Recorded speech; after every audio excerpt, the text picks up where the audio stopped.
Welcome to my YouTube channel. I am Pooja Singhania and आज जो मैं टॉपिक लेके आई हूँ वो BCom semester 2 cost management accounting के लिए है और इसे सीए इंटरमीडिएट एंड सीए में स्टूडेंट भी रेफर कर सकते हैं। तो जानते हैं हम लोग टॉपिक क्या है हमारा। आज का हमारा टॉपिक है लेबर। तो चलिए अपने पहला जो टॉपिक में इसमें फर्स्ट डिस्कस करेंगे लेबर में, वो है हमारा टाइप्स ऑफ लेबर। तो आप लोग तो ये तो जानते ही होंगे कि लेबर क्या होते हैं, लेकिन जो लेबर है ना वो भी दो में क्लासिफाइड किए गए हैं। वो क्या है हमारे, जो पहला है वो है हमारा डायरेक्ट लेबर और दूसरा है हमारा इनडायरेक्ट लेबर। आपको नाम से समझ में आ रहा होगा कि ये डायरेक्ट लेबर है, डायरेक्ट एंड ये इनडायरेक्ट। तो चलिए इसका डेफिनेशन समझते हैं कि ये होते क्या है। तो जो हमारे डायरेक्ट लेबर होते हैं ना वो जो है वो डायरेक्टली इन्वॉल्व होते हैं मैन्युफैक्चरिंग में। इसका मतलब क्या है कि जो हम पहले आप एग्जांपल देखिए यहाँ पे, person convert the material into the finished good. मतलब जो इंसान, जो पर्सन डायरेक्टली रॉ मटेरियल को फिनिश्ड गुड में कन्वर्ट करता है उसे हम बोलते हैं डायरेक्ट लेबर।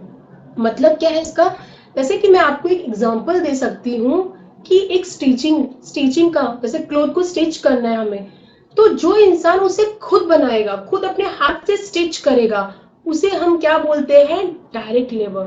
तो इनडायरेक्ट लेबर क्या होते हैं, मैंने क्लोथ को स्टिच तो किया लेकिन जो इंसान सब समझिए पीछे खड़ा होकर सुपरवाइज कर रहा है, डायरेक्शन दे रहा है। आपने देखा ना फैक्ट्री में एक हमारे होते हैं लेबर जो बना रहे हैं, खुद अपने हाथों से बना रहे हैं, वो हमारे होते हैं डायरेक्ट लेबर। सपोज पीछे से कोई एक जन सुपरवाइज भी तो करता है ना, सारे लेबर्स को देखता है कि काम ठीक से हो रहा है कि नहीं, जो सुपरवाइज करता है कि ऐसे करो वैसे करो, तो वो हमारे क्या होते हैं, वो हमारे होते हैं इनडायरेक्ट लेबर। मतलब not directly involve in the manufacturing process. मतलब वो अपने हाथ से नहीं बनाते बट वो लोगों को सुपरवाइज करते हैं कि हमें कैसे बनाना है। इसीलिए आप एग्जाम्पल मैंने क्या लिया है, प्रोडक्शन सुपरवाइजर। आपको समझ में आया ना, जो सुपरवाइज करता है जब प्रोडक्शन हो रहा है, जो इंसान बना रहा है खुद, जो अपने हाथ से रॉ मटेरियल को बना रहा है फिनिश्ड गुड, वो तो हमारे डायरेक्ट लेबर होते हैं। लेकिन जो देखता है कि काम ठीक से हो रहा है कि नहीं, तो जो सुपरवाइज होता है ना, फैक्ट्री में सुपरवाइज करते हैं, वो हमारे क्या होते हैं, वो हमारे होते हैं इनडायरेक्ट लेबर। तो हमारा जो लेबर है वो कितने में क्लासिफाइड है, दो में है। पहला है डायरेक्ट लेबर और दूसरा है हमारा इनडायरेक्ट लेबर। तो डायरेक्ट लेबर है जो डायरेक्टली खुद मैन्युफैक्चरिंग करते हैं, खुद रॉ मटेरियल को फिनिश गुड में कन्वर्ट करते हैं, वो होते हैं हमारा डायरेक्ट लेबर। और जो उसे देखते हैं, सुपरवाइज कर रहे हैं कि काम ठीक से हो रहा है कि नहीं हो रहा है, वो होते हैं हमारे इनडायरेक्ट लेबर। ओके, होप आपको ये डिफरेंस समझ में आया होगा दोनों के लेबर, डायरेक्ट और इनडायरेक्ट के बीच में लेबर के। तो चलिए हम बढ़ते हैं हम नेक्स्ट टॉपिक के और, जो ये हमारा इंपॉर्टेंट है और आपके क्वेश्चन यहाँ से प्रैक्टिकल क्वेश्चंस आते हैं। वो क्या है, how to calculate the labour cost and the earning. आपको क्वेश्चन में दिया रहेगा कि आपको लेबर कॉस्ट निकालना है या अर्निंग निकालनी है। तो मुझे एक बात बताइए, ये जो पहला बात जो मैंने आपको ये चार्ट दिया है ना, आप अगर ये ठीक से देख लोगे, आप सारे क्वेश्चन यहाँ से अगर आएंगे तो आप कर लोगे। तो पहले आप जान लीजिए कि होता क्या है। जो लेबर कॉस्ट है ना हमारा, लेबर कॉस्ट आप समझ रहे हो कि जो कॉस्ट है वो किसके व्यू से होगा, एम्प्लॉयर के कि एम्प्लॉय के। ऑब्वियस एम्प्लॉयर का ना, कॉस्ट तो उसका ही लग रहा है ना, उसने एम्प्लॉय हायर किया है। तो जो एम्प्लॉय, जो लेबर कॉस्ट है, जो लेबर कॉस्ट है, या आप बोल सकते हो एम्प्लॉय बोल सकते हो, तो हमारा जो ये लेबर कॉस्ट है ये किसके व्यू से है, ये एम्प्लॉयर के व्यू से है। मतलब कॉस्ट किसका लगता है, एम्प्लॉयर का ना। तो आपको ये बोल सकता है कि लेबर कॉस्ट आप निकालिए। और अर्निंग किसकी होगी, ऑब्वियस बात है एम्प्लॉयर की कैसी होगी, उसका तो खर्चा लग रहा है ना। तो ये किसके पॉइंट ऑफ व्यू से, एम्प्लॉय के। मतलब एम्प्लॉय की कितनी अर्निंग हो रही है। ओके, तो इसका चलिए हम लोग पहले फॉर्मेट जानते हैं और एक एक टर्म्स को हम डिस्कस करते हैं। चलिए, तो जो हमारा लेबर कॉस्ट है ना, एम्प्लॉयर का खर्चा, एम्प्लॉयर का खर्चा एम्प्लॉय के लिए क्या क्या हो सकता है, हम लोग क्या क्या ऐड करेंगे। पहला होगा हमारा बेसिक वेजेस। बेसिक वेजेस भी आप बोल सकते हो, वेजेस को आप सैलरी भी बोल सकते हो, दोनों नाम से हम बोल सकते हो। तो जो एम्प्लॉयर है उसका लेबर कॉस्ट क्या क्या लगता है, पहला लगता है बेसिक वेजेस। जो नॉर्मल जो वेजेस है, जो उसको पे करना है, नॉर्मल वेजेस है, नॉर्मल जो सैलरी हम पे कर रहे हैं, वो बेसिक वेजेस हो गए। अब नेक्स्ट हमको क्या ऐड करना है इसमें, हमें ऐड करना है डियरनेस अलाउंस। आप लोग को पता है डियरनेस अलाउंस क्या होता है, हमारा जो इन्फ्लेशन है, जो महंगाई बढ़ रही है, उसके कारण भी हम अपनी एम्प्लॉय को, मतलब एम्प्लॉय को कुछ एक्स्ट्रा पे करते हैं। उसे हम बोलते हैं डियरनेस अलाउंस। तो ये भी हमारा मतलब हमारा मीन्स एम्प्लॉयर का ये एक खर्चा है, इसीलिए ये उसके लेबर कॉस्ट में ये भी बेसिक वेजेस के साथ ऐड होता है। फिर होता है हमारा अदर अलाउंस। अदर अलाउंस क्या होता है, बहुत टाइप के अलाउंस हो सकते हैं। जैसे मैं आपको एग्जांपल देती हूँ यहाँ पे एचआरए। एचआरए का मतलब होता है हाउस रेंट अलाउंस, मतलब एम्प्लॉयर एम्प्लॉय के रेंट का पेमेंट करता है, उसे अलाउंस देते हैं, उसे हम बोलते हैं एचआरए। क्या हो सकता है, ट्रांसपोर्ट अलाउंस, एम्प्लॉय के कुछ ट्रांसपोर्ट का खर्चा एम्प्लॉयर पे करता है, उसे हम बोलते हैं ट्रांसपोर्ट अलाउंस। या आप बोल सकते हो चिल्ड्रन अलाउंस भी होता है, ये नॉर्मली आपका क्वेश्चन में नहीं आएगा, फिर भी चिल्ड्रन अलाउंस का मतलब होता है एम्प्लॉयर एम्प्लॉय के बच्चे के लिए कुछ खर्चा पे करता है, उसके ट्यूशन फी वगैरह कुछ खर्चा पे करता है, मतलब एम्प्लॉय को देता है, तो उसे हम बोलते हैं चिल्ड्रन अलाउंस। ये कुछ एग्जांपल्स थे, इसके आगे और भी अलाउंस हो सकते हैं। तो हाँ, होप आपको ये समझ में आया होगा कि अदर अलाउंस में क्या क्या आ सकता है, एचआरए, ट्रांसपोर्ट और भी चिल्ड्रन अलाउंस और भी बहुत हो सकते हैं। तो बेसिक वेजेस में मैंने क्या ऐड किया, लेबर के क्या क्या खर्चे लग रहे हैं, बेसिक वेजेस जो नॉर्मली पे करता है। फिर हमारा है डियरनेस अलाउंस, अगर महंगाई बढ़ेगी तो वो एम्प्लॉयर को हम लोग और भी पेमेंट करते हैं, वो है हमारा डियरनेस अलाउंस। फिर हम लोग और भी अलाउंस पे करते हैं, एम्प्लॉय को और भी एम्प्लॉयंस पे करता है, जिसे हम बोलते हैं एचआरए, ट्रांसपोर्ट वगैरह। ओके, चलिए नेक्स्ट जो है, जो एम्प्लॉयर का और भी खर्चा लगता है। क्या खर्चा लगता है, लेबर कॉस्ट और भी लगता है। मैं बार बार आपको एम्प्लॉयर का खर्चा नहीं बोल रही, एक बार मैं बोल देती हूँ लेबर कॉस्ट, आप समझ जाना ये एम्प्लॉयर का खर्चा है। एम्प्लॉयर जो है वो प्रोविडेंट फंड में भी कंट्रीब्यूट करता है और ईएसआई में भी कंट्रीब्यूट करता है, एम्प्लॉय स्टेट इंश्योरेंस। तो चलिए जानते हैं कि प्रोविडेंट फंड क्या होता है। प्रोविडेंट फंड को आप एक तरीके से पेंशन फंड भी बोल सकते हैं। इसका मतलब क्या होता है कि सपोज ये जो प्रोविडेंट फंड है ना, इसमें जो एम्प्लॉयर होता है वो यहाँ पे कंट्रीब्यूट करता है, मतलब उसके तरफ से तो पैसा जा रहा है, लेकिन एम्प्लॉय को अभी ये मिलता नहीं है, उसके हाथ में कैश आता नहीं है, लेकिन ये एक अकाउंट में जाता है जिसको हम लोग प्रोविडेंट फंड अकाउंट बोलते हैं। वो एम्प्लॉय को जब वो रिटायर होता है, जब एम्प्लॉय रिटायर होता है तब उसे एक लमसम अमाउंट मिलते हैं उसके रिटायरमेंट के वक्त। आप लोग ने सुना होगा ना, एक लमसम अमाउंट हमें मिलता है, मतलब रिटायरमेंट के वक्त मिलता है एम्प्लॉय को। तो वही है प्रोविडेंट फंड, जो उसे अभी तो नहीं मिल रहा, लेकिन जब वो रिटायर होगा, मतलब वो एक साथ लमसम इकट्ठा होता रहता है, एम्प्लॉयर एम्प्लॉय के बिहाफ में इकट्ठा करता रहता है हर मंथ, ठीक है। और जो जब एम्प्लॉय जब रिटायर होता है तब उसे एक साथ दिया जाता है। तो आप समझ रहे होगे ना, एम्प्लॉय का ये अर्निंग तो है, मतलब जो एम्प्लॉयर है वो एम्प्लॉय के लिए कर रहा है, तो वो एम्प्लॉय का अर्निंग तो है, लेकिन उसे अभी हाथ में कैश नहीं मिलेगा, वो एक अकाउंट में कंट्रीब्यूट होता रहेगा, वो उसे बाद में मिलेगा। लेकिन जो एम्प्लॉयर है उसका तो पैसा गया ना अगले का, उसने कंट्रीब्यूट किया, उसका तो अगले का अभी पैसा गया, एम्प्लॉय को बाद में मिलेगा।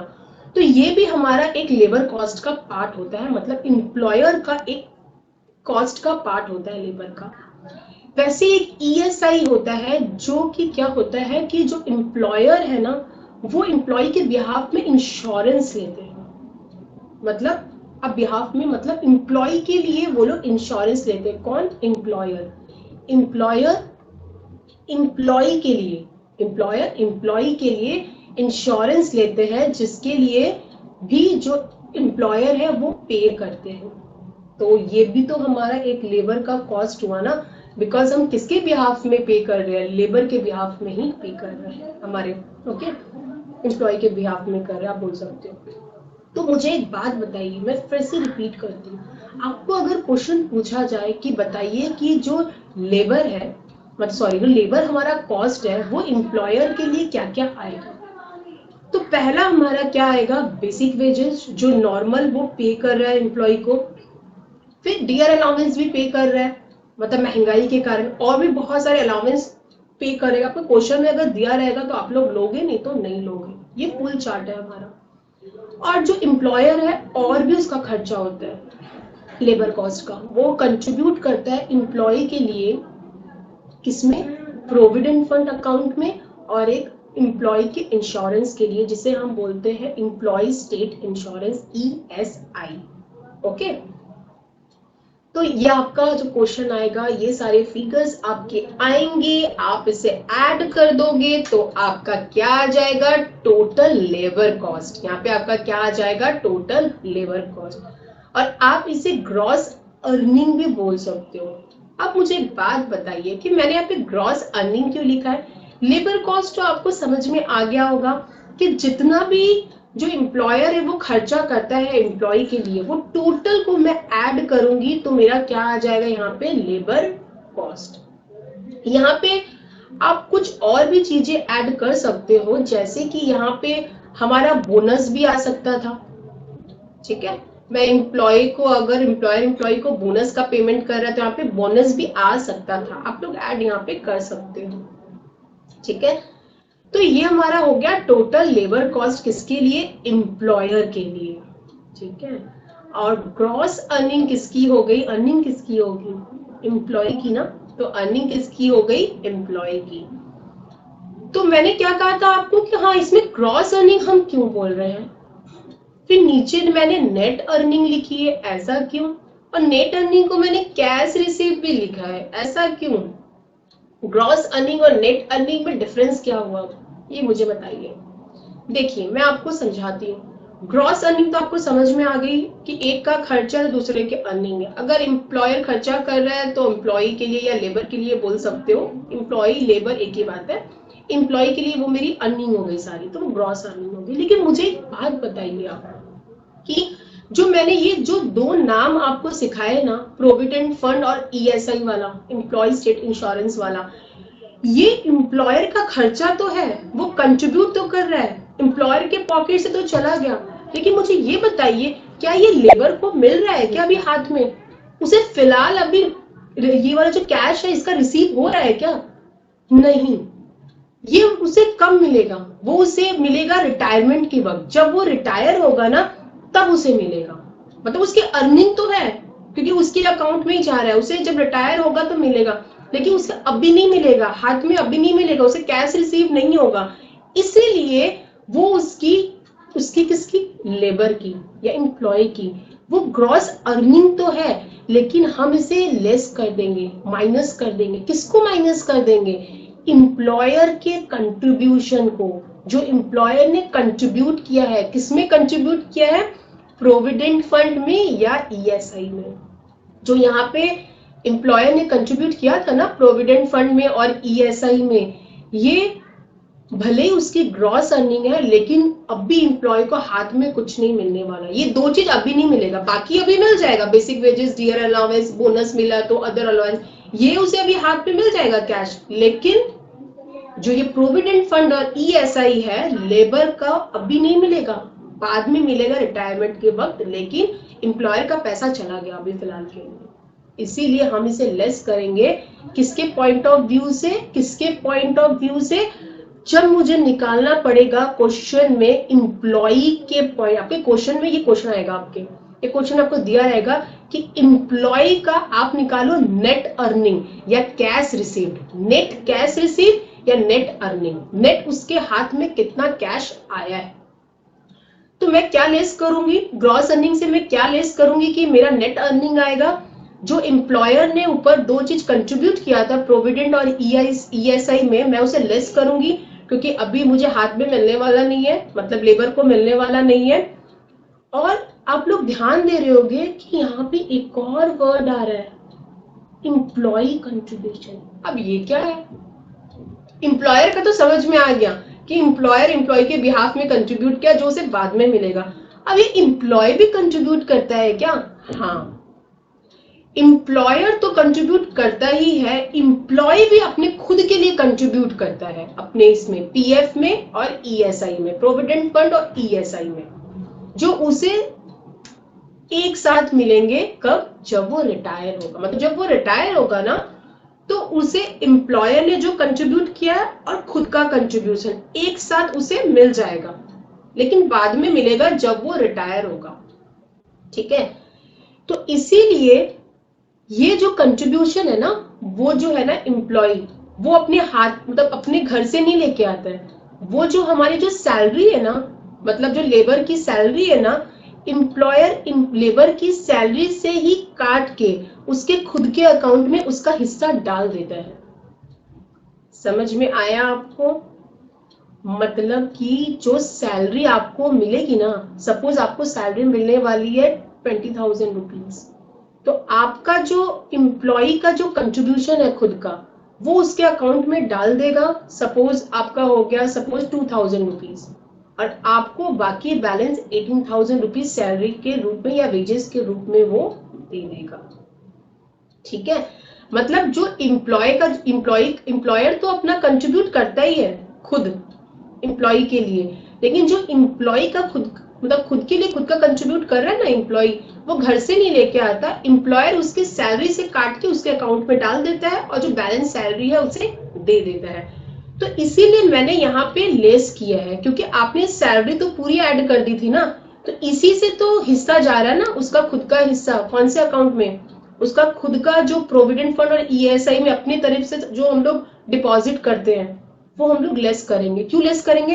क्योंकि उसे वो भी हाथ में अभी नहीं मिलेगा, मतलब जो सैलरी उसे मिल रही थी वहां से डिडक्ट होके उसके अकाउंट में चला गया उसका खुद का हिस्सा जो उसे कंट्रीब्यूट करना था, तो वो भी तो उसे भी हाथ में कैश में नहीं मिला, बाद में मिलेगा। तो क्या हुआ, अभी तो नहीं मिला ना फिलहाल, मतलब नेट कैश तो रिसीव नहीं हुआ अभी। इसीलिए हम लोग इसे क्या करते हैं, ग्रॉस अर्निंग तो है ही क्योंकि उसे बाद में मिलने वाला है, लेकिन अभी उसे नेट कैश रिसीव नहीं हो रहा, इसलिए मैंने ये भी लेस कर दिया। तो होप आपको ये चीज समझ में आई होगी कि मेरा जो लेबर कॉस्ट है वो तो जो जितना भी एम्प्लॉयर का खर्चा है एम्प्लॉय के लिए या बोल सकते हो लेबर के लिए, मैंने टोटल को ऐड किया तो वो तो मेरा क्या हो गया, लेबर कॉस्ट हो गया। एंड जो ग्रॉस अर्निंग है मतलब लेबर का खर्चा, मतलब जो लेबर का मतलब जो कॉस्ट है एम्प्लॉयर का, वो एम्प्लॉय के लिए क्या हो गया, अर्निंग्स हो गई, उसकी ग्रॉस अर्निंग्स हो गई। अगर ग्रॉस अर्निंग आपको पूछेगा तो यहाँ तक क्वेश्चन को सॉल्व करोगे, आपका क्वेश्चन यहाँ पे खत्म हो जाएगा। लेकिन आपको अगर पूछा जाएगा कि मेरी नेट अर्निंग मतलब लेबर की नेट अर्निंग क्या है और कैश नेट कैश लेबर कितना रिसीव कर रहा है, तो फर्दर आप क्या करोगे, लेस करोगे। क्या लेस करोगे, एम्प्लॉयर का कंट्रीब्यूशन, क्योंकि ऊपर आपने एम्प्लॉयर का कंट्रीब्यूशन ऐड किया था ना, लेकिन वो आपको अभी तो मिल नहीं रहा है, तो आप वो लेस कर दोगे फिलहाल। एंड जो एम्प्लॉय का कंट्रीब्यूशन है, सैलरी तो मैंने पूरी ऐड कर दी थी, यहाँ सैलरी से ही जो उसका हिस्सा है खुद का जाएगा, तो वो भी अभी उसे नहीं मिल रहा, तो मैंने इसीलिए वो भी लेस कर दिया। ये समझ में आया ना आपको कि मैंने ये दो चीज लेस क्यों की है। तो एक आपका बचता है प्रोफेशनल टैक्स। अब ये क्या होता है, जो एम्प्लॉय है ना उसे प्रोफेशनल टैक्स भी देना पड़ता है, जैसे आपने सुना होगा इनकम टैक्स, जीएसटी, तो ये प्रोफेशनल टैक्स भी एक तरीका का टैक्स होता है जो किसको देना पड़ता है, एम्प्लॉय को या लेबर को। मैं आपको एक बात बता देती हूँ, जहां जहां मैं एम्प्लॉय बोल रही हूँ ना, एम्प्लॉय या लेबर एक ही बात है, आप समझ जाना। ठीक है, तो जो एम्प्लॉय है या लेबर है उसे प्रोफेशनल टैक्स भी देना पड़ता है। ठीक है, तो वो भी क्या होता है ना, जो एम्प्लॉयर होते हैं ना वो उसकी सैलरी से डिडक्ट कर लेते हैं। ठीक है, सैलरी से डिडक्ट कर देते हैं और फिर उसे नेट सैलरी देते हैं। इसीलिए मैंने सैलरी में तो ग्रॉस ऐड किया था, इसलिए मैंने क्या किया, यहाँ पे प्रोफेशनल टैक्स को भी लेस कर दिया। मतलब आप बोल सकते हो कि जो सैलरी होती है ना, मेरी सैलरी जो होती है मेरी ग्रॉस सैलरी, उसमें क्या करता है वो, जो इम्प्लॉई है उसका ओन कंट्रीब्यूशन को वो लेस कर देता है, मतलब उसे डिडक्ट कर देता है, और प्रोफेशनल टैक्स को भी वो क्या करता है, एम्प्लॉयर डिडक्ट कर देता है। और जो नेट सैलरी होती है ना, जो नेट सैलरी होती है वो किसको मिलती है, एम्प्लॉय को मिलती है। ठीक है, यहाँ पे मैंने ग्रॉस पूरा ऐड कर दिया था ना, इसलिए मुझे नीचे इस दोनों को लेस करना पड़ा। ठीक है, एम्प्लॉय का जो हिस्सा होता है, और एम्प्लॉयर का तो आपको समझ में आया कि एम्प्लॉयर का भी मैंने ऊपर में ऐड किया था, लेकिन वो एम्प्लॉय को अभी हाथ में कैश नहीं मिल रहा है, बाद में मिलेगा, इसीलिए मैंने क्या किया, इसको भी एम्प्लॉयर के कंट्रीब्यूशन को भी लेस कर दिया, एम्प्लॉय दोनों को कंट्रीब्यूशन को लेस कर दिया, और जो प्रोफेशनल टैक्स है उसे भी हमने लेस कर दिया, क्योंकि उसके सैलरी से कट के उसे मिला है नेट सैलरी। ओके, तो देखिए हमारा इससे क्या आया, हमारा आया नेट अर्निंग और कैश रिसीव्ड। ठीक है, तो आपको क्वेश्चन बोल दिया जाएगा कि आपको निकालना है नेट अर्निंग क्या है, तो आप लोग यहां तक उसका सॉल्व करोगे। तो यहाँ पे आपने क्या देखा, मैंने क्या बताया ये आप ध्यान रख लेना, जितने बार भी मैंने बताया है ना वहां पे एम्प्लॉय और लेबर सेम है, जहां जहां मैंने बताया आप खुद समझ जाना कि एम्प्लॉय और लेबर के लिए मैं बोल रही हूँ। और मैंने क्या बताया, एक चीज और याद रखना, जो ग्रॉस सैलरी मिलेगा, जो बेसिक वेजेस मिला ना उसे मैंने यहाँ पे ग्रॉस को ऐड किया है, तो मैं क्या करूंगी यहाँ पे क्या करता है एम्प्लॉयर, एम्प्लॉय का जो कंट्रीब्यूशन होता है, जो मैंने आपको सिखाया ना नीचे प्रोविडेंट फंड और ईएसआई, तो इससे क्या करता है प्रोविडेंट फंड एंड ईएसआई में माइनस और प्रोफेशनल टैक्स को माइनस करके क्या होता है नेट जो हमारी सैलरी होती है वो एम्प्लॉयर एम्प्लॉय को देता है। मैंने यहाँ पे ग्रॉस ले लिया था बेसिक वेजेस या बोल सकते हो सैलरी को, इसीलिए मैंने नीचे प्रोफेशनल टैक्स और जो एम्प्लॉय का कंट्रीब्यूशन है मैंने लेस किया और एम्प्लॉयर का कंट्रीब्यूशन भी यहाँ पे लेस हुआ है। और जो यहाँ पे हमारा क्या आया नेट कैश रिसीव्ड आया, हाथ में हमारा जो नेट कैश आया, लेबर के पास एक्चुअल कैश कितना आया, और जो बाकी जो फंड में प्रोविडेंट फंड वगैरह में जो डिपॉजिट हुए हैं वो से बाद में मिलेंगे, और इंश्योरेंस का पैसा भी उसे नहीं मिला कैश में। तो होप आपको ये समझ में आया होगा। अगर आप ये पूरा चार्ट लर्न कर लोगे तो आपको कोई भी यहाँ से क्वेश्चन आएगा तो आप सॉल्व कर पाओगे। तो चलिए हम लोग बढ़ते हैं आगे और एक क्वेश्चन करते हैं ताकि आपको अच्छे से ये समझ में आ जाए। चलिए मैंने एक क्वेश्चन लिया है आप लोग के लिए, चलिए आप रीड करिए, आप भी रीड करिए मेरे साथ। In a factory 20 workers are employed. याद रखिएगा कि 20 वर्कर्स है, मतलब मुझे जो निकालना पड़ेगा ना वो 20 वर्कर के लिए टोटल निकालना पड़ेगा। Okay 20 workers are employed in the production of a good for the following particular. Compute the wage bill. Wage bill का मतलब क्या हुआ, आप इसे लेबर कॉस्ट भी प्रोनाउंस कर सकते हो या बोल सकते हो लेबर कॉस्ट, जो हमने सीखा ना पीछे उसे वेज बिल बोला गया है। Wage bill for the workers for the month of the Jan. याद रखिएगा ये जनवरी 2022 के लिए पूछा हुआ है, मतलब मंथ के लिए पूछा गया है। मतलब आपको इस क्वेश्चन में क्या निकालना है, इस क्वेश्चन में आपको निकालना है टोटल लेबर कॉस्ट एम्प्लॉयर का कितना आया है, मतलब वेज बिल कितना आया है, कितनी वर्कर के लिए 20 वर्कर्स के लिए, और कौन से मंथ के लिए आपको निकालना है जनवरी मंथ के लिए, मतलब एक मंथ के लिए निकालना है पर्टिकुलर जनवरी के लिए। ठीक है तो चलिए इंफॉर्मेशन पढ़ते हैं कि क्या क्या दिया हुआ है, सॉल्व करेंगे अपने। ठीक है तो देखिए जो पहला है वो है हमारा बेसिक वेजेस। पहले रीड कर लेते हैं अपने क्वेश्चन को, आप भी मेरे साथ रीड करिएगा। बेसिक वेजेस है तो बेसिक वेजेस में मैंने क्या बताया, नॉर्मल जो वेजेस देते हैं बेसिक वेजेस, इसमें कितना बताया गया ₹1000 पर मंथ पर वर्कर। महीने का मुझे निकालना है पर मंथ, कोई इशू नहीं है, मुझे भी महीने का निकालना है, दिया हुआ भी महीने का, ये मंथ का ही दिया हुआ है। कितना 1000 रुपया, लेकिन ये क्या बोला गया पर वर्कर के लिए बोला गया। ठीक है लेकिन यहाँ पे तो आपको wage bill total labour cost निकालना है कि एम्प्लॉयर का लेबर कॉस्ट टोटल कितना पड़ा है। तो यहाँ पे मैं क्या करूंगी, यहाँ पे पर लेबर बोला हुआ है तो इसीलिए मैं क्या कर दूंगी इंटू 20, क्योंकि मुझे कितने लेबर के लिए निकालना है 20 लेबर्स के लिए निकालना है, क्योंकि आपका जो बेसिक वेजेस है वो पर मंथ दिया हुआ है। पर मंथ तो ठीक है क्योंकि मुझे पर मंथ जनवरी के लिए पूछा था, एक ही मंथ के लिए 1000 रुपया बोला था, और लेकिन पर वर्कर दिया हुआ है, लेकिन यहाँ पे वर्कर कितने हैं 20 वर्कर्स है, तो मुझे भी क्या निकालना है 20 वर्कर निकालना है, इसलिए मैं क्या करूंगी सिर्फ 20 यहाँ पे क्या कर दूंगी मल्टीप्लाई कर दूंगी। तो जब आप बनाओगे तो आप क्या बनाओगे बेसिक वेजेस 1000 इंटू 20। आप भी मेरे साथ सॉल्व करते रहिए, आपको और अच्छा समझ में आएगा। Next dearness allowance. Dearness allowance में क्या दिया हुआ है आपको ₹900 पर मंथ, ये भी ठीक है क्योंकि पर मंथ पूछा था, लेकिन इसमें भी पर वर्कर दिया हुआ है तो मुझे क्या करना पड़ेगा मल्टीप्लाई 20। ओके नेक्स्ट देखिए आपको दिया हुआ है बोनस। ये भी मैंने बोला था कि लेबर कॉस्ट का एक पार्ट हो सकता है अगर क्वेश्चन में दिया रहा तो। ये भी कितने के लिए है फॉर द मंथ है, ये भी किसके लिए है मंथ के लिए है। ठीक है तो मुझे बताइए ये मंथ के लिए है और इसमें दिया हुआ क्या क्वेश्चन में 20% of basic wages plus DA, ये क्या दिया हुआ है। आप ध्यान रखिएगा कि कोई भी बोनस अलावेंस कुछ भी अगर क्वेश्चन जो आपको बोलेगा ना आपको वही करना है, क्वेश्चन जो बोल दिया आपको वही सॉल्व करना है। जैसे कि क्वेश्चन में आपको क्या बोला कि जो भी आपका यहाँ पे आंसर आएगा ना सॉल्व करके, मतलब मल्टीप्लाई करने के बाद basic wages and dear allowance दोनों को आप ऐड कर दोगे, और दोनों को ऐड करने के बाद जो आएगा आप उसको क्या कर दोगे, 20% कर दोगे।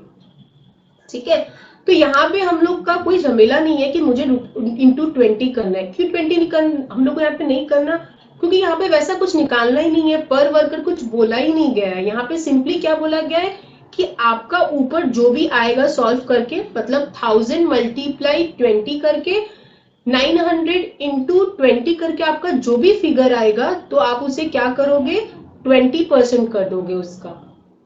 ठीक है, क्योंकि बेसिक वेजेस प्लस डीए का जो ऐड करके आएगा उसे हम क्या कर देंगे, जो ऐड करके आएगा उसका हम क्या कर देंगे, 20% कर देंगे, और वो हमारा क्या आ जाएगा, बोनस आ जाएगा।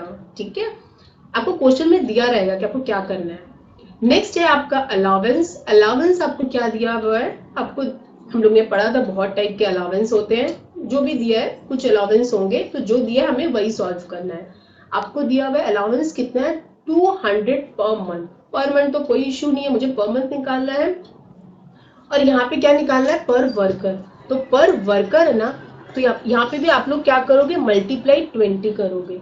क्यों मल्टीप्लाई 20 करोगे, क्योंकि ये पर वर्कर है, मुझे टोटल कॉस्ट निकालना है, टोटल कितने वर्कर है, मल्टीप्लाई 20।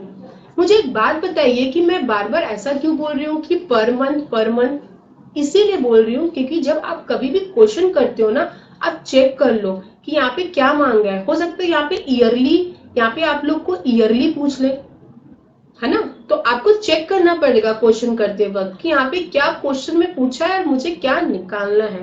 क्योंकि अगर यहाँ पे ईयरली पूछता तो आपको मल्टीप्लाई 12 भी करना पड़ता, क्योंकि यहाँ पे पर मंथ दिया हुआ है ना, आपको साल भर का निकालना पड़ता है ईयरली का, तो आपको मल्टीप्लाई बाई 12 भी करना पड़ता। ठीक है, तो यहाँ पे तो कोई इश्यू नहीं है क्योंकि यहाँ पे मंथली दिया हुआ है, मुझे मंथली निकालना है। ठीक है, चलिए नेक्स्ट बढ़ते, क्या इन्फॉर्मेशन दी हुई है हमें। मैंने बताया था own and employee contribution. Own का मतलब एम्प्लॉयर के बारे में बोला जा रहा है कि ओन एंड एम्प्लॉय का कंट्रीब्यूशन, किसमें कंट्रीब्यूशन, प्रोविडेंट फंड में एंड ईएसआई में। ठीक है, शॉर्टकट इसका पीएफ एंड ईएसआई। तो ये आपको क्या बोला गया है, मैंने पहले भी बात बोला है कि जो क्वेश्चन में दिया रहेगा मुझे वही करना है। यहाँ पे 10% किसका बोला हुआ है, बेसिक वेजेस का, मतलब आपका जो यहाँ पे फिगर आएगा ना निकाल के 1000 इंटू 20 करके, उसका मुझे क्या करना है, 10% करना है प्रोविडेंट फंड का। ठीक है, और बेसिक वेजेस हम लोग को इसका भी करना है, ईएसआई का 2% ऑफ बेसिक वेजेस। ठीक है, कोई प्रॉब्लम नहीं है। लेकिन आप एक चीज याद रखिएगा कि यहाँ पे जो आपको दोनों चीज दिया हुआ है ना, वो एम्प्लॉयर और एम्प्लॉय दोनों के लिए अलग अलग निकलेगा। क्यों अलग अलग निकलेगा, बिकॉज यहाँ पे लिखा हुआ है कि ओन एंड एम्प्लॉय कंट्रीब्यूशन, मतलब एम्प्लॉयर भी प्रोविडेंट फंड में 10% ऑफ बेसिक वेजेस कंट्रीब्यूट कर रहा है और एम्प्लॉय भी कंट्रीब्यूट कर रहा है, दोनों अलग अलग है। आप ये मत मान लेना कि एक बार किए दोनों का हो गया, नहीं, अलग अलग हमें कंट्रीब्यूट, हमें कैलकुलेशन करना है, दोनों अलग अलग कंट्रीब्यूट कर रहे हैं। मतलब एम्प्लॉयर भी प्रोविडेंट फंड में 10% ऑफ बेसिक वेजेस कंट्रीब्यूट कर रहा है और एम्प्लॉय की सैलरी से भी डिडक्ट होके जा रहा है 10% ऑफ बेसिक वेजेस। और same in case of the ESI, ESI में भी एम्प्लॉयर खुद कंट्रीब्यूट कर रहा है 2% ऑफ बेसिक वेजेस और एम्प्लॉय की सैलरी से भी कट के जा रहा है ईएसआई में 2% ऑफ बेसिक वेजेस। मींस अलग अलग है, दोनों का अलग अलग जा रहा है। और नेक्स्ट जो हमें इंफॉर्मेशन दिया हुआ है, हमने पढ़ा अभी चार्ट में, प्रोफेशनल टैक्स भी डिडक्ट हो रहा है सैलरी से, कितना, ₹20 पर मंथ। यहाँ भी पर मंथ है लेकिन पर वर्कर है, इसीलिए मुझे मल्टीप्लाई 20 करना पड़ेगा। ठीक है, होप आपको क्वेश्चन अच्छे से समझ में आया होगा। जैसे हमने चार्ट में पढ़ा था वैसे ही है, मतलब हमें क्या करना है यहाँ पे, आप समझ लीजिए एक बार। अगर मुझे क्वेश्चन में बोलता है कि लेबर कॉस्ट निकालना है, जो आपको क्वेश्चन में पूछा गया है वेज बिल निकालने के लिए, तो मैं क्या करूंगी, सारा एम्प्लॉयर का जो खर्चा है, एम्प्लॉयर का खर्चा, उसे मैं ऐड कर दूंगी। तो आप ही मुझे बताइए, आप खुद कॉपी में इसे सॉल्व करिए, फिर मेरा सॉल्यूशन देखिएगा जो मैं आपको दिखाऊंगी। ओके, जैसे कि फर्स्ट क्या है, बेसिक वेजेस ऐड करोगे आप, देन डियरनेस अलाउंस को ऐड करोगे, बोनस को ऐड करोगे, अदर अलाउंस को ऐड करोगे एंड ओन, इंप्लॉय का नहीं, वो तो इंप्लॉय का खर्चा है, मतलब इंप्लॉय का पैसा लगा, ओन इंप्लॉयर का कंट्रीब्यूशन प्रोविडेंट फंड में एंड ईएसआई में, ये सारे को आप ऐड कर दोगे तो क्या आ जाएगा आपको, लेबर कॉस्ट या वेज बिल, मतलब इंप्लॉयर का खर्चा। प्रोफेशनल टैक्स को मत ले लेना, याद रखना, वेरी इंपॉर्टेंट। लेबर कॉस्ट में हम प्रोफेशनल टैक्स को नहीं ले सकते। क्यों नहीं ले सकते? क्योंकि ये जो प्रोफेशनल टैक्स है इसे एम्प्लॉयर पे नहीं कर रहा है, एम्प्लॉय की सैलरी से डिडक्ट होके जा रहा है, मतलब एम्प्लॉय का एक तरीका का खर्चा हुआ, एम्प्लॉयर का नहीं हुआ। इसीलिए लेबर कॉस्ट में ध्यान रखिएगा, प्रोफेशनल टैक्स कभी नहीं आएगा। ओके, होप आपको समझ में आया है। तो चलिए हम लोग बढ़ते हैं सॉल्यूशन की ओर। होप आपने सॉल्व किया होगा। चलिए देखते हैं। Computation of ways bill for the worker for the month of January 2022। तो हमने भी यही पढ़ा, बेसिक वेजेस कितना पढ़ा था हमने, 1000 था पर मंथ, लेकिन वो एक वर्कर के लिए था, इसीलिए मैंने क्या किया, मल्टीप्लाई 20 वर्कर के लिए, क्योंकि टोटल वेज बिल निकालना है मुझे, तो हमारा आया 20,000। फिर मैंने किया डियरनेस अलाउंस, डियरनेस अलाउंस भी आपको दिया हुआ था 900 पर मंथ, लेकिन मुझे टोटल निकालना है तो मल्टीप्लाई पूरे वर्कर 20, तो हमारा आया 18,000। ठीक है, तो इससे इस दोनों को कैलकुलेट करके ऐड करके हमारा क्या आ गया, 38,000। ठीक है, अब बोनस में आप लोग को याद होगा क्वेश्चन में क्या था, 20% of basic wages plus DA, मतलब आपका टोटल जो बेसिक वेजेस और डीए आएगा ना, उससे ऐड करके आपको 20% करना है, वो आपका क्या आएगा, बोनस आएगा। ठीक है, मतलब देखिए मैंने 20% किसका किया है, 38,000 का, इन दोनों को ऐड करके जो आया उसका मैंने क्या किया है, 20%, और वो हमारा क्या आया है, बोनस आया है। ठीक है, समझ में आ रहा होगा आप लोग को। तो ये हमारा क्या आया, 7,600। आपने दोनों को ऐड किया तो आपका आया 45600 फिगर। अदर अलाउंस भी आपको क्वेश्चन में दिया हुआ था, उसमें भी आप लोग को क्या बोला हुआ था कि 200 पर मंथ, तो लेकिन मुझे टोटल वर्कर, इसमें भी मैंने मल्टीप्लाई 20 किया, तो आपका क्या आ गया, 4000। ठीक है, होप आप लोग का भी करेक्ट आ रहा होगा, सॉल्व किया होगा आपने तो आपका आया 49600। फिर आपने क्या किया, जो ओन कंट्रीब्यूशन है एम्प्लॉयर का, एम्प्लॉय का कंट्रीब्यूशन है, क्योंकि एम्प्लॉय का जो कंट्रीब्यूशन होता है वो एम्प्लॉयर का खर्चा नहीं है, एम्प्लॉयर का खुद का जो कंट्रीब्यूशन है, मतलब सॉरी, उसने खुद ने जो कंट्रीब्यूट किया है एम्प्लॉय के लिए, वो हम उसके खर्चे में ऐड करेंगे, लेबर कॉस्ट के खर्चे में ऐड करेंगे, ओन वाला सिर्फ। तो उसको मैंने उसको भी ऐड किया, एम्प्लॉयर के कंट्रीब्यूशन को, किसमें, पीएफ में। हमने देखा था कि पीएफ में कितना कंट्रीब्यूट किया है एम्प्लॉयर ने एम्प्लॉय के लिए, 10% ऑफ बेसिक वेजेस। तो 10% किसका, बेसिक वेजेस का। तो बेसिक वेजेस देखो क्या था, 20,000। ठीक है, तो एम्प्लॉयर कंट्रीब्यूशन टू पीएफ क्या आया, 10% ऑफ बेसिक वेजेस, मतलब 10% ऑफ 20,000, तो हमारा क्या आया यहाँ पे, 2,000। और आप क्वेश्चन में दिया हुआ था कि ईएसआई में भी ओन कंट्रीब्यूशन किया एम्प्लॉयर ने, 2% ऑफ बेसिक वेजेस, तो 2% ऑफ बेसिक वेजेस मैंने यहां भी किया, तो मेरा क्या आया, 400। ओके, और आपने इस सारे को भी ऐड कर दिया तो हमारा क्या आ गया, यहाँ पे हमारा फिगर आ गया 52,000। और ये हमारा क्या निकला, यहाँ पे आप लोग लिख लो, आपका क्या निकला, टोटल लेबर कॉस्ट, या आप बोल सकते हो आपके क्वेश्चन में मांगा गया है wage bill. Wage bill for the workers क्या है, ये हमारा आंसर निकल गया। होप आपको ये समझ में आया होगा। अगर आप चार्ट समझ जाओगे ना तो आपको इससे रिलेटेड जो भी क्वेश्चन आएंगे आप आराम से सॉल्व कर पाओगे। ये आपको समझ में आया, ये किसका था, ये लेबर कॉस्ट था, किसके पॉइंट ऑफ व्यू, एम्प्लॉयर का खर्चा है ये वेज बिल।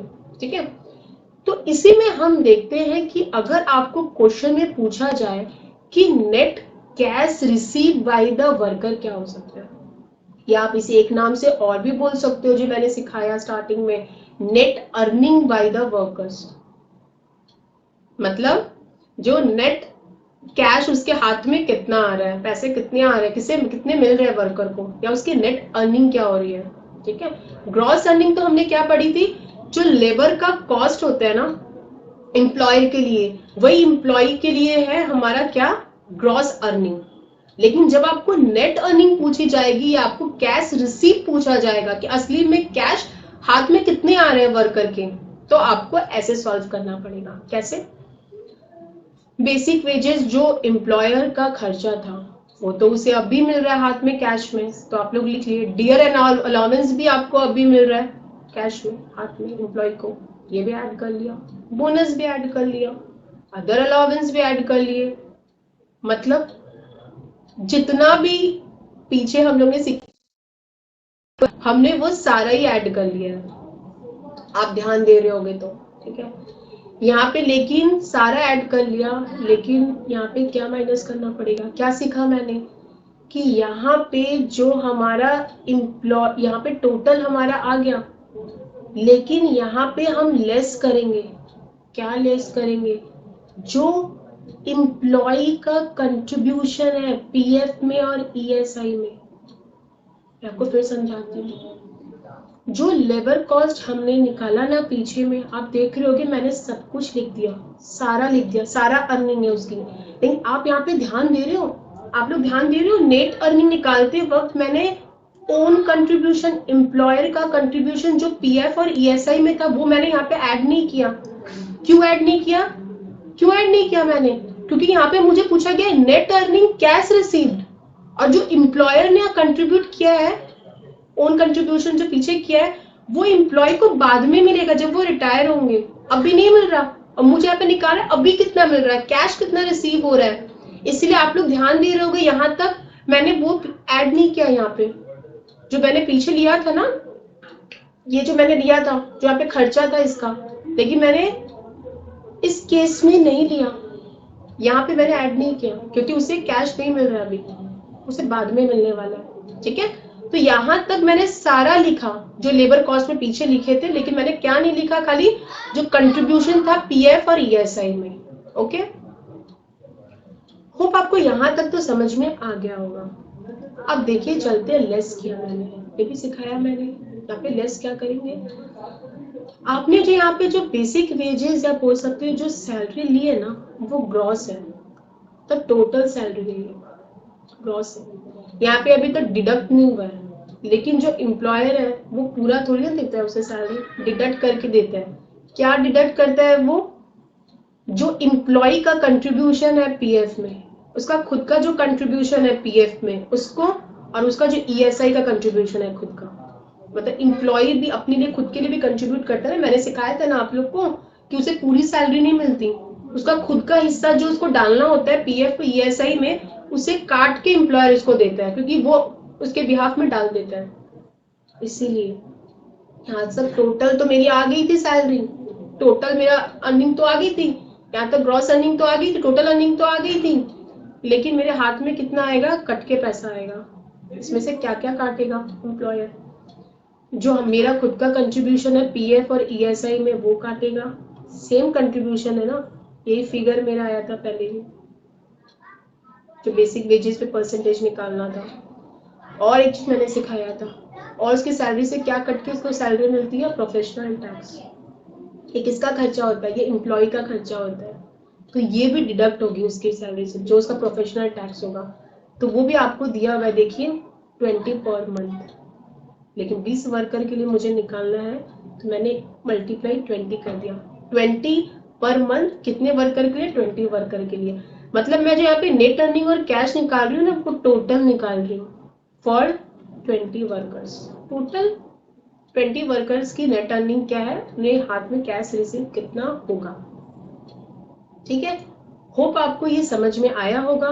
तो यहाँ पे हमने क्या सीखा, प्रोफेशनल टैक्स इसने यहाँ पे माइनस होगा, और फिर हमारा क्या आएगा, नेट कैश रिसीव्ड, मतलब जो आया लेस करके, अब वो उसे हाथ में एक्चुअली कैश मिलेगा। ठीक है, होप आपको ये समझ में आया होगा और आप भी मेरे साथ सॉल्व करते रहिए, फिर मेरे से आंसर टैली करिए कि आपका राइट है कि नहीं।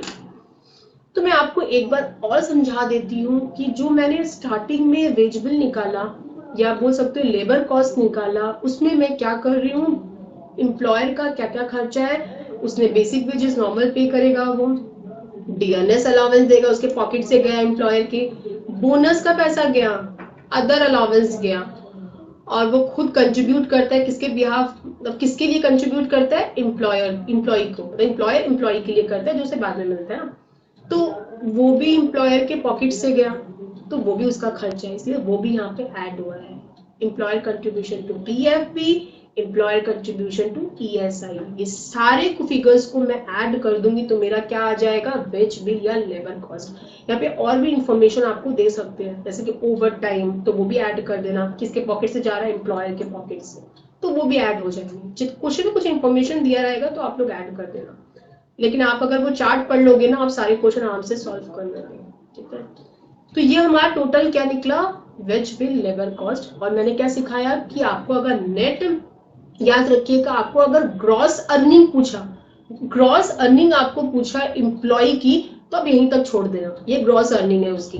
लेकिन एम्प्लॉय को आपको पूछा कि उसकी जो कैश नेट अर्निंग क्या है, या वो कैश एक्चुअल कितना रिसीव करेंगे, तो आप लोग ने क्या किया, यहाँ पे सब कुछ ऐड किया, ग्रॉस अर्निंग का सब कुछ ऐड किया, लेकिन जो पीएफ वाला था मैंने यहाँ पे ऐड नहीं किया, क्योंकि उसे अभी नहीं मिल रहा कैश, बाद में मिलेगा।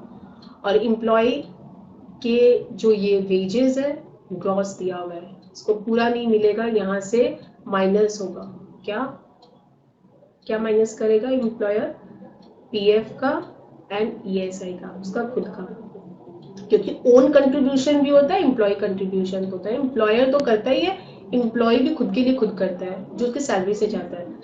तो क्या करेगा एम्प्लॉयर, उसके सैलरी से काट के डाल देगा अकाउंट में, तो वो भी डिडक्ट होगी, उसे मिला नहीं हाथ में कैश, बाद में मिलेगा। एंड प्रोफेशनल टैक्स भी उसके सैलरी से डिडक्ट होती है, तो ये भी मैंने डिडक्ट यहाँ पे कर दिया।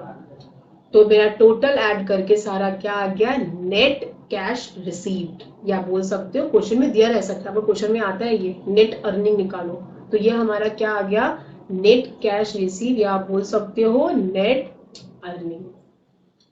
ओके, होप आपको पूरा अच्छे से समझ में आया होगा। आप एक बार फिर ट्राई करना, और आपको अगर कोई भी डाउट है तो आप डिस्क्रिप्शन में मुझे बता सकते हो। हमारी कंटिन्यूअस अभी सीरीज चलेगी लेबर की, हम पहले थ्योरी डिस्कस करेंगे, फिर हम डिस्कस करेंगे प्रैक्टिकल सम्स के, ठीक है, और फिर हम स्टार्ट करेंगे नया चैप्टर को। और अगर आपको कोई और चैप्टर की जरूरत है तो आप मुझे डिस्क्रिप्शन में नीचे बता सकते हो, कमेंट कर सकते हो, ठीक है। Hope you like my video, thank you everyone.